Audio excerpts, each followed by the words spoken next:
আমার বাসায় চলো, আমি একা থাকি ওখানে, এই বলে আমাকে নিয়ে আসছে। এরা আইনে আমার খুব করছে, অত্যাচার করছে। আমার সারাটা রাত এই যে এই পাশে এসে আমার সারাটা রাত ঘুমোতে দেয়নি। একটি লোককে আমরা ক্যামেরার সামনে এনেছি। তারা গতকালকে রাত্রে একটি প্রতিবন্ধী মেয়েকে ফুসলিয়ে বাসায় এনে তারা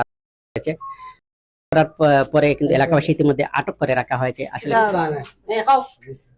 তাই ইচ্ছা করি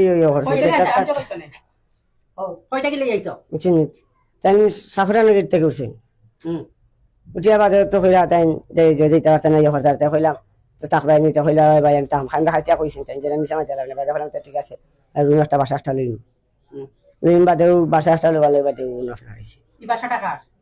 ও টাইম তখন বর্তমানে টাইমের বাসা তিন জন লাগে বুঝছেন তাই কিন্তু আমরা তান্ডে তো কইছি আগে হলো আমরা বিয়া করবো তখন আমরা একটা তোমার তো রুম না থাকছে যেহেতু ঠিক কইছি না ইচ্ছা দিব কইছিতে তখন আমরা রাইট কই যেতাম আমরা এক রাইট জায়গা দেব বাদে তান্ডেওয়ালা কইও ইয়ে করি আমরা বাদে জায়গা লিছি তাই না কইছে এই না কইছে আচ্ছা ভাই আমরা কই যেতাম রাইট খালে আমরা জায়গা দেব ইয়া করি বাদে তো আমরা দুজনে তো বাতুত বাদা নিয়ে ঠান্ডা খাওয়াইছি তাই না রাজি হইছি বিয়া বুঝছেন যেখান আমি যাইতা করছি না তা তাই গাও জি না যেখানে আছে কথা গান কও যে হাসত তোরা ওই জিগাও গাও যাচ্ছে দিবে তাই যদি কই আমি যতন করছি আপনারা আমি কোনটা জিগাও গান করছি আমি তাই আমার কইতা পারতাম না জানি তানলে কোনটা খারাপ আচরণ নতো ভাই তাহলে ইচ্ছার বিদ্যা আমি কিন্তু ইয়া করছি তাই নই তাহলে বালা আমি কইছি তুমি বালা ইয়া করতে সমস্যা নাই তুমি স্বীকার করছো তুমি করছো তার সম্মতিটা করছো এখন না করে রাত্রে রইছো রাত্রে রইছো 12:30টার দিকে আইছে কামুক থেকে তারা একটা সিএনজি নিয়ে আইছে তারা আমার আইতে কইছে একটা বাসা ভাড়া নিতো বেডিয়ে করে নিয়ে আসে তাই বিয়ে করব আমি কইলাম আমার তো বাসা নাই বাসা হেপার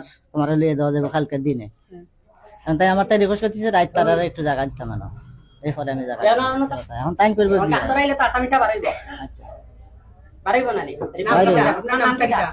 জামাল বাড়ি কই? গাইবান্ধা বয়স কত? 45 দাঁড়ায় থাকার পরে ওই ছেলে আমারে বলছে যে কোথায় যাবেন, আমি বললাম যে এই ট্রেন স্ট্যান্ডে। যে কেন, আমি করছি যে আমি চাই চিনতে খাই, আমি ওইখানেই থাকি। তা বলছে যে আমি ওই জায়গায় তুমি না থেকে তুমি আমার বাসায় চলো, আমি একা থাকি ওখানে, তাই বলে আমাকে নিয়ে আসছে। আপনার বাড়ি কই? আমার বাড়ি সাতক্ষীরা। সাতক্ষীরা তে সিলেট আসছেন কেন? আমি গাড়িতে উঠে সাহায্য সাথে সাথে চলে আইছি এখানে। এরা আইনে আমার খুব করছে, অত্যাচার করছে। আমার সারাটা রাত এই যে এই পাশে এসে আমার সারাটা রাত ঘুমোতে দেয়নি।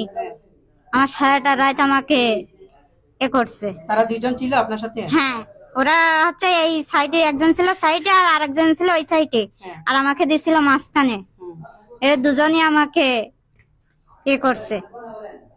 এর পাশে পড়তে দোকানে আমার এক বাতিজা লাগে, বন্ধু মানুষ লাগে, ওর দোকানে আমি বসেছিলাম। হঠাৎ করে ছোট ভাই আমাকে ফোন দিছে, দেখলো ভাই তুমি কোথায়? বললাম কি হয়েছে? লোয়ার ভাই গল্লির মাথায় একটু আসো। বললাম কিতার জন্য? একটু সমস্যা হয়েছে। আইসার পরে শুনলাম ও মহিলাটাকে ও মুরব্বি আটকাইছে, উনি আবার চলে গেছে কাজে। ওনাকে কিন্তু আমি দেখি নাই, উনি চলে গেছে কাজে। এরপরে আমি এই জায়গায় আসার পরে ও মুরব্বিকে আনানো হয়েছে।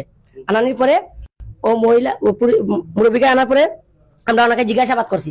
জিজ্ঞাসাবাদ করার পরে বলছে উনি নাই। বাদে উনি ও দোকান থেকে আমি চার দোকান থেকে চলে আসে মহিলার মুখে জবানবন্দি আমি নিচ্ছি। নেওয়ার পরে মহিলাকে জিজ্ঞাসা তোমার বাড়ি কই? বললো সাতক্ষীরা।